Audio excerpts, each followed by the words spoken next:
Today, we're going to dive into the 2,700-year story of one of the world's oldest and most resilient communities, the Jews of Iran. Now, this is a history that really ebbs and flows, like the tides of empires, swinging between persecution and these brief, brilliant golden ages. And, it holds some powerful lessons about what it actually takes for a culture to endure. First, just let this number sink in for a second. 2,700 years. We're not talking about a migrant community that showed up a few centuries ago. This is the story of a people who have lived continuously in one land since the time of the biblical prophets. And that incredible time span, well, it's the foundation for a truly remarkable story of endurance. And that really brings us to the central question we're going to be exploring here. How does a culture hold on to its core identity through almost 3 millennia of shifting political and religious landscapes? We're going to unpack the strategies, the compromises, and honestly, the sheer tenacity that made their survival possible. So, this history isn't some straight line. It's more like a series of highs and low tides. As you can see on this timeline, we'll kick things off with the ancient Assyrian exile, then move to the famous decree of Cyrus the Great. From there, we'll cover the Islamic conquest and the later rise of the Safavid dynasty. And then, things get interesting with a brief golden age under the Pahlavis, right before the 1979 revolution changes absolutely everything. These are the major turning points that really define our story. Okay, let's start at the very beginning with a foundation that is, well, pretty unique in the history of diaspora communities. It's a story that begins not with being conquered in this new land, but with an act of royal grace. So after the Persian king Cyrus the Great conquered Babylon, he famously allowed the exiled Jews to return to Jerusalem and rebuild their temple. But here's the fascinating part. A lot of them didn't go back. They made a conscious choice to stay in Persia, where they'd already put down deep social and economic roots.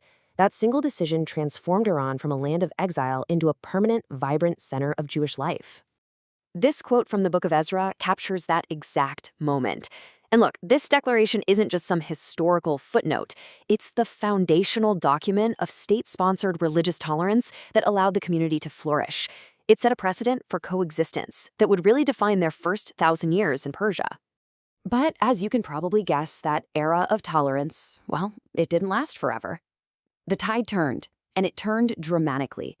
The foundation laid by Cyrus began to crumble, giving way to a long, long period of intense persecution and segregation. So in the 16th century, everything changes. The Safavid dynasty rises to power, and a zealous new brand of Shia Islam becomes the law of the land. Now, for Jews and other minorities, this wasn't just a political change, it was a theological one that would redefine their very existence in society. And it all came down to this one powerful concept, najis. This idea of ritual impurity became the main tool for enforcing a new social order. Under this doctrine, Jews weren't just non-Muslims anymore. They were seen as a physical source of contamination, a belief that, as you can imagine, had devastating real-world consequences. And this wasn't just abstract theology, right? It translated into a system of humiliating daily rules. I mean, just imagine being forbidden from going outside when it rains because people feared your impurity could literally wash onto a Muslim, or being forced to wear a special badge to identify you. This was a system designed to enforce a social hierarchy through daily, visible degradation. But here's where it gets complicated. As this observation from the British diplomat Lord Curzon shows, the reality on the ground wasn't uniform. The application of these brutal laws really varied from city to city. So in a place like Shiraz, he says they were very badly off, but down in Bushire, they were prosperous. This kind of patchwork of persecution and survival is absolutely key to understanding this long era. Okay, so now let's zoom in on one of the most dramatic stories of survival from this entire period. It's an amazing case study in what a community will do to preserve its identity when it's pushed to the absolute brink. In the city of Mashhad, back in 1839, a mob attack after a false accusation led to a horrifying ultimatum: convert to Islam or die.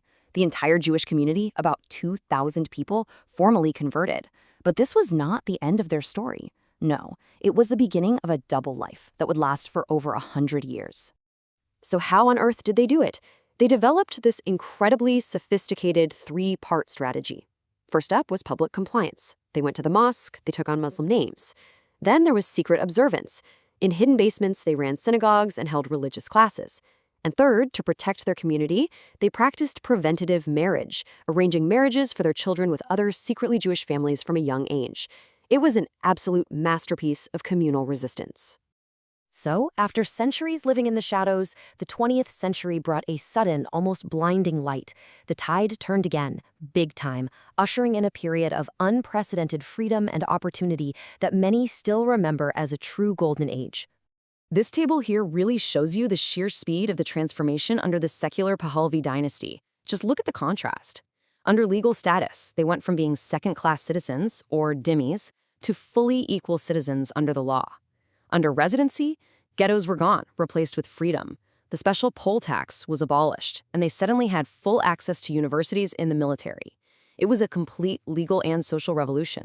And the result of all this? An explosion of success. The community moved from the margins right into the mainstream, becoming doctors, professors, industrialists, and artists. They were deeply woven into the fabric of a modernizing Iran, becoming key partners in building the nation. It really seemed, for a moment, that the shadows had lifted for good. But that golden age was tragically brief. In 1979, another political earthquake shook Iran, and the tide that had risen so high receded with shocking speed. This led to a mass exodus. The Islamic Revolution swept away the secular state and replaced it with a theocracy. Suddenly, national identity wasn't so much about being Iranian, it was about being a Shia Muslim. Decades of progress were undone almost overnight. Jews, along with other minorities, were once again viewed with suspicion and hostility, their status knocked back down to that of a protected but unequal minority. And this chart, wow, it just says it all. Before the revolution, the community numbered as many as 100,000 people. Today, as you can see, fewer than 10,000 remain. The fear and the loss of status led to a massive wave of emigration, with over 90% of the community leaving the land their ancestors had called home for millennia. So, as we wrap up, what's the big takeaway from all this? Well, this isn't just a story of suffering, it's a story of survival.